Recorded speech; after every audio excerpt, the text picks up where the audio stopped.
1 Coríntios, capítulo 8, verso 9.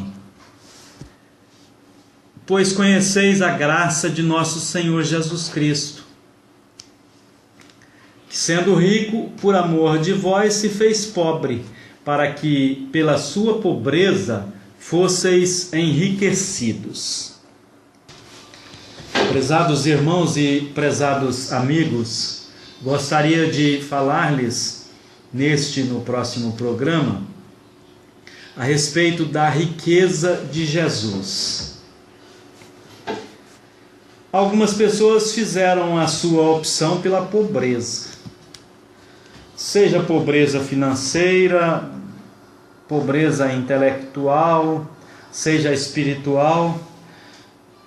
Fora aqueles que optaram pela pobreza como forma de vida, os outros, em sua maioria, são ou aspiram ser ricos.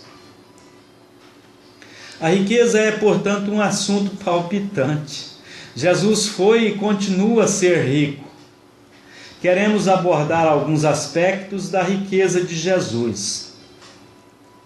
A eternidade não será um período longo demais para, no processo de conhecer a Cristo, esgotarmos toda a sua riqueza. Paulo disse que o Senhor Jesus Cristo, sendo rico, a riqueza de Jesus é apenas um dos milhares de aspectos extensos da sua pessoa. Jesus é rico em muitos sentidos. Um deles é o amor.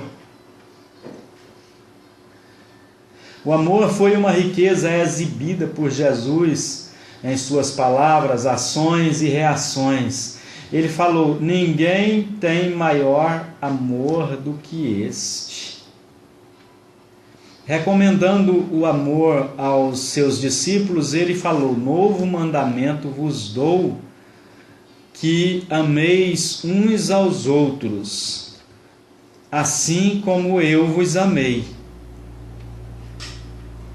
Se o amor de Jesus é o modelo para os cristãos, convém examiná-lo cuidadosamente. Vejamos o amor de Jesus, como o amor de Jesus se externou. Em primeiro lugar, em palavras. Jesus é o Verbo de Deus. Isto quer dizer, a palavra encarnada. Hebreus capítulo 1, verso 1 e 2 diz: havendo Deus outrora falado muitas vezes e de muitas maneiras aos pais pelos profetas, nestes últimos dias nos falou pelo Filho, a quem constituiu herdeiro de todas as coisas e por meio de quem fez também o universo, sendo ele o resplendor da glória e a expressão exata do seu ser, sustentando todas as coisas pela palavra do seu poder. O amor de Jesus não foi um amor silencioso. Foi um amor incontido e expresso nas mais belas, suaves e melodiosas palavras. Ninguém tem maior amor do que este, disse ele. Recomendando o amor aos discípulos, ele disse: novo mandamento vos dou, que vos ameis uns aos outros, assim como eu vos amei. Estamos então procurando ver como o amor de Jesus se externou. Primeiro, ele se externou em palavras. Em segundo, em simpatia. O termo simpatia vem do grego simpateia, que significa capacidade de sentir junto com outrem, de ser afetado pelos sentimentos alheios, positivos ou negativos. Esta palavra é formada pelas partículas sim, que significa junto, mais patos, que significa sentimento. Daí a palavra simpateia ou simpatia. Jesus foi o homem mais simpático que já pisou este planeta.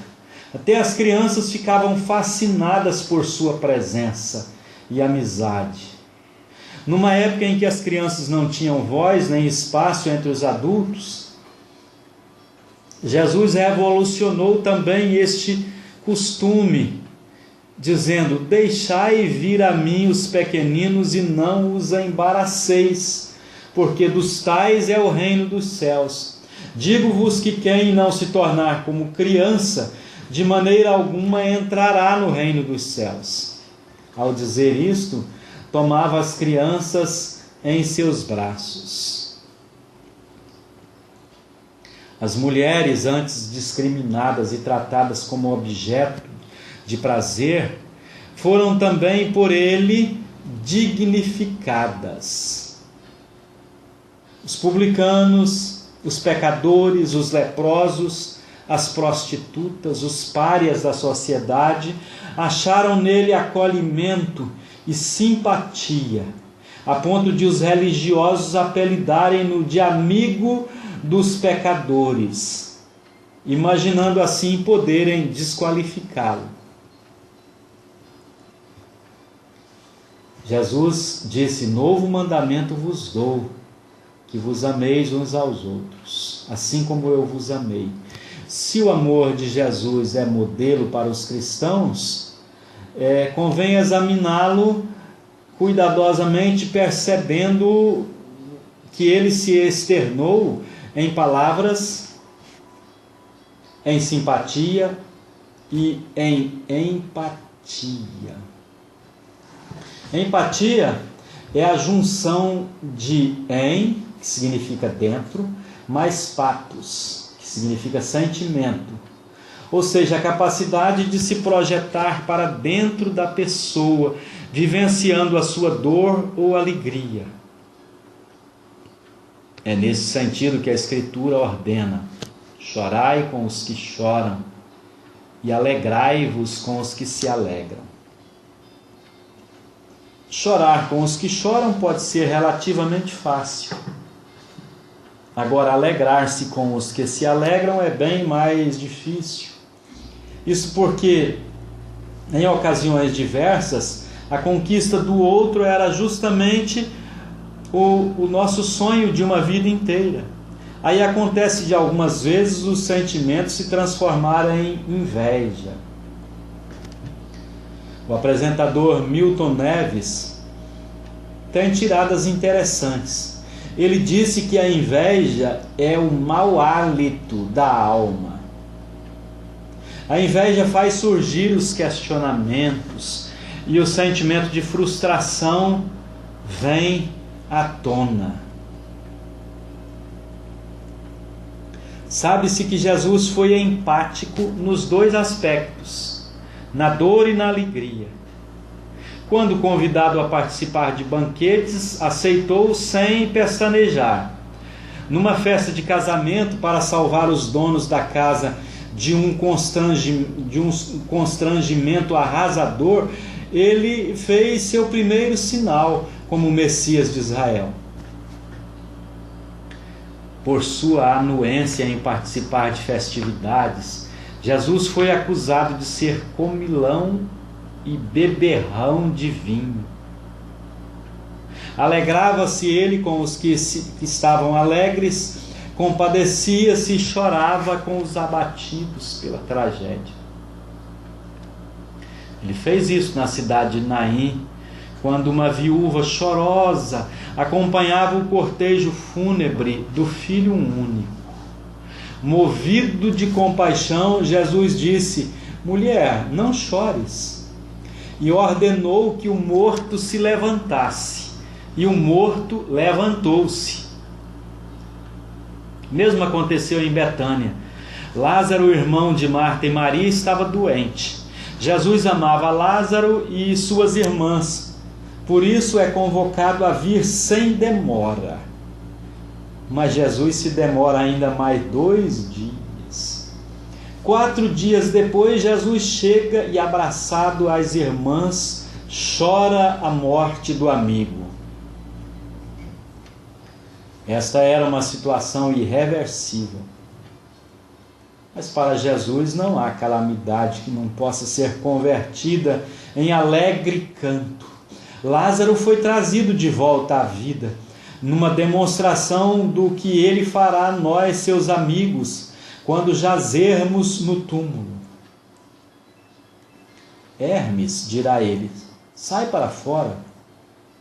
Cornélio, Ruth, Maria Madalena, saiam para fora. Custódio, sai para fora. Esta é a esperança maior dos cristãos, serem chamados para fora de suas sepulturas, para uma vida indissolúvel, eterna, para uma vida de gozo e alegria plena. Paulo declara que se a nossa esperança em Cristo se limita apenas a esta vida, então somos de todos os homens os mais miseráveis, os mais dignos de lástima. Jesus afirmou em João 5:24, em verdade vos digo, quem ouve a minha palavra e crê naquele que me enviou, tem a vida eterna, não entra em juízo, mas passou da morte para a vida. Em verdade vos digo que vem a hora e já chegou, em que os mortos ouvirão a voz do Filho de Deus, e os que a ouvirem viverão. Os mortos ouvirão, amigo. Os mortos ouvirão a voz do Filho de Deus, e ao ouvirem-na, viverão. Paulo disse que, ouvida a voz do arcanjo e ressoada a trombeta de Deus, Jesus descerá dos céus e os mortos ressuscitarão incorruptíveis e os vivos serão transformados e todos juntos subiremos ao encontro do Senhor nos ares e assim estaremos para sempre com o Senhor. Falando sobre o amor de Jesus, Edmundo Macnair escreveu: decorridas eras são, desde que aos judeus Cristo fez proclamação do grande amor de Deus. Que profundo amor se via quando aqui andou, terna, santa simpatia Ele nos mostrou. Ficamos por aqui, na próxima ocasião daremos sequência a este assunto. Agora nós trazemos a música Sérgio Lopes cantando dele, Entre Nós Outra Vez.